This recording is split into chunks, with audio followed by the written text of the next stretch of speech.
మనము మల్లిగాని దగ్గరికి పోదాం. బాండ్ పేపర్ భాగవతం అలా తెచ్చినవరా? మొత్తానికి నా దగ్గర 5 లక్షలు ఇస్తే నేను క్యూ న్యూస్ ఛానల్ ఇడిచిపెడతాను అన్నోడు 1.5 ఇస్తాడట. ఇగో నిరుద్యోగుల గొంతుకనవుతా. ఆనాడు ఏమన్నాడు? ఆనాడు ప్రశ్నించే గొంతుకనవుతా అంటే ఇప్పుడు నిరుద్యోగుల గొంతుకనైతా అంటే ఉద్యోగస్తుల గొంతుక కాదు. ఇకను ఉద్యోగస్తులు కూడా ఓట్లెత్తారు కదా ఇడ. ఇది నమ్మొద్దు దయచేసి ప్రజలారా. వీడు చాలా పెద్ద భాగవతం కట్టుకొచ్చింది వీడు. మళ్ళా వీడిని మీరు నమ్మితిరా ఆగమవుతారు. ఒక చోటా నయీంని మీరు శాసన మండలికి పంపుతారా? వీడు చోటా నయీం, భువనగిరిలో చోటా నయీం ఉంటే వీడు ఆలేరు ప్రాంతంలో పుట్టిన చోటా నయీం. ఇది బాగా మీరు గుర్తుంచుకోవాలి. వీడు చోటా నయీం. వీడు ఏమంటాడు? నిరుద్యోగుల గొంతుకనవుతా, నయం ఇంకా బ్లాక్మెయిల్ గొంతుకనవుతా అని లేదు. కాబట్టి వీడు ఒక నిరుద్యోగుల పక్షాన పోరాడుతున్నట్టు డ్రామా చేస్తాడు. అది కాదు. ఇక నిన్న తనకున్న 1.5 కోటి ఆస్తిని ప్రభుత్వానికి రాసిచ్చిన బాండ్ పేపర్ చూపిస్తున్న జేమ్స్ బాండ్ పేపర్ పట్టుకొని వచ్చిన జేమ్స్ బాండ్ వీడు. వారి పోయినసారి ఏమన్నారో వారి మళ్ళీగా రెఫరెండానికి సిద్ధం అన్నావు కదా. నీ ఆస్తుల మీద రెఫరెండానికి సిద్ధమారా? ఏది గల నేను అదే అంటున్నా. ఇప్పుడు తీన్మార్ మల్లిగా నీ బినామీల మీద, నీ బినామీ ఆస్తుల మీద, నీకున్న 3.5 కోట్ల ఆ బిల్డింగ్ మీద, నీకున్న 5 వాహనాల మీద, నీకున్న క్యూ న్యూస్ మీద రెఫరెండానికి సిద్ధమా? చలో ఎప్పుడు డిబేట్ పెడతావు చెప్పు. చిలుక ప్రవీణ్ ఒక్కరిని వస్తా. నీ ఆస్తులన్నీ నీకు ఆలేరు దగ్గరున్న 5 ఎకరాలు, రాజంపేటలో ఉన్న 12 ఎకరాలు, మియాపూర్లో ఉన్న 3 ఎకరాలు, మియాపూర్లో మీ అన్నకు కట్టించిన 3 అంతస్తుల బిల్డింగు, అదే విధంగా ఇటీవల మనోజ్ అనే నీ మిత్రుని పేరు మీద కొన్న 11 ఎకరాలు, అదే విధంగా సంగారెడ్డిలో ఉన్న మధు అనే పేరు మీద కొన్న 5 ఎకరాలు, నీకు ఎన్ని ఎకరాల ఆస్తులు ఉన్నాయి? నీ ఆస్తుల భాగోతం ఏంది? మొత్తం నీ ఆధారాలతో వస్తారా? నువ్వు చలో రెఫరెండానికి సిద్ధమా?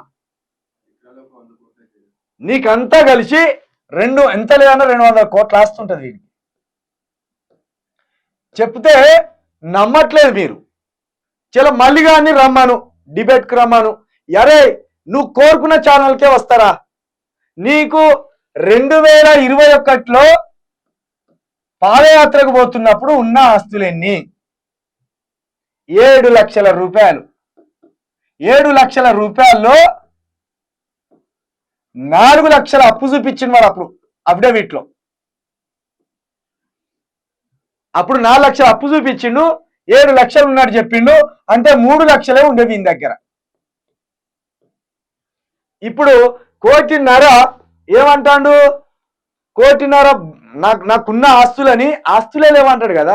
అంగిలాగే అన్నోనికి ఆస్తులు ఎందుకురా? మరి ఇన్ని రోజులు నాకు ఆస్తులు వద్దు అన్నావు కదా. ఇన్ని రోజులు 1.5 కోటి రూపాయలు నీ దగ్గరనే ఉన్నట్టు కదా. మరి అప్పుడు ఎందుకు రాసేయలే? బీఆర్ఎస్ ప్రభుత్వానికి ఎందుకు రాసేయాలి ఆస్తులు? ఎందుకంటే ఇప్పుడు దీనికి లెక్క పత్రం ఉండదు. ఎవరు స్వాధీనం చేసుకోవాలి? ఇవి డబ్బుల రూపంలో ఉన్నాయా నీ దగ్గర? ఆస్తుల రూపంలో ఉన్నాయా? లేకపోతే వాహనాల రూపంలో ఉన్నాయా? ఈ 1 కోటి రూపాయలు, 1.5 కోటి ఇది చెప్పు. ఇది ఎవరికి రాసిచ్చినావు చెప్పు. రేవంత్ రెడ్డి పేరు మీద రాసిచ్చినావా? ప్రభుత్వం పేరు మీద రాసిచ్చినావా? రాసిస్తే ఎక్కడికి తీసుకుపోయి రాసిచ్చినావు? వచ్చిన బాండ్ పేపర్ తీసుకొచ్చి ఇట్లా రాసిచ్చిన అంటే అలా చూపించి మళ్ళీ తీసుకుపోయి ఇంట్లో పెట్టుకునే దానిక భోషికే? ఎవరిని నమ్మిస్తున్నావురా?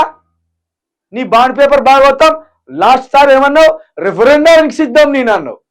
ఏమైంది రెఫరెండానికి సిద్ధం? నీకు దమ్ముంటే మళ్ళీగా నేను సవాల్ చేస్తున్నారా? నువ్వు ఎక్కడికి చర్చకు వస్తావో బాండ్ పేపర్ పట్టుకొని, ఈ బాండ్ పేపర్ మీద ఏం రాసిచ్చినావో నువ్వు ప్రతి ఛానల్కి ఇంటర్వ్యూ ఇవ్వాలి. అది ఎవరికి ఇస్తావు ఆ పేపర్ తీసుకపోయి? నేనేం చేసిండు? ఇటు కోమరెడ్డి ఉన్నాడు, ఇంకో ఎమ్మెల్యే ఉన్నాడు. దయచేసి ఇక్కడ మంత్రి గారు వినాలే. నాకున్న 1.5 కోటి ఆస్తులను నేను ప్రభుత్వానికి ఇస్తాను. మరి ఆయన చేతిలో పెట్టినావా? ఆయన తీసుకున్నాడా? ఆయన తీసుకపోయి ఎవరికి ఇవ్వాలి? ఆ ఆస్తులను ఎవరు జప్తు చేసుకోవాలి? ఆస్తులను జప్తు చేసుకోవడానికి ఎవరికి అధికారం ఉన్నది? ఈ డ్రామా బంద్ పెట్టు. నిరుద్యోగులను నమ్మించే డ్రామా బంద్ పెట్టు. నీ చాప్టర్ క్లోజ్ అయిందిరా. నీ చాప్టర్ ఎట్లా క్లోజ్ అయిందంటే, నువ్వు పోయినసారి 2వ ప్లేస్కి వచ్చినావురా మా ధర్మాన. మా ధర్మాన చిల్కా ప్రవీణు ఇంకొక 28 మంది యువకుల ధర్మాన 2వ ప్లేస్కి వచ్చినావు. నిద్రాహారాలు లేకుండా మేము శ్రమిస్తే ఈ రోజు మళ్ళీ చెప్తున్నా ఇదే వేదికగా నిన్ను ఓడగొట్టడమే మా ముందున్న పని. పార్లమెంట్ ఎన్నికలు అయిపోయిన తర్వాత నీ అంగీ లాగు ఇప్పి చౌరస్తాలో నిన్ను కూర్చోబెట్టకపోతే అడుగు దేనికంటే దానికి ఉంటాం.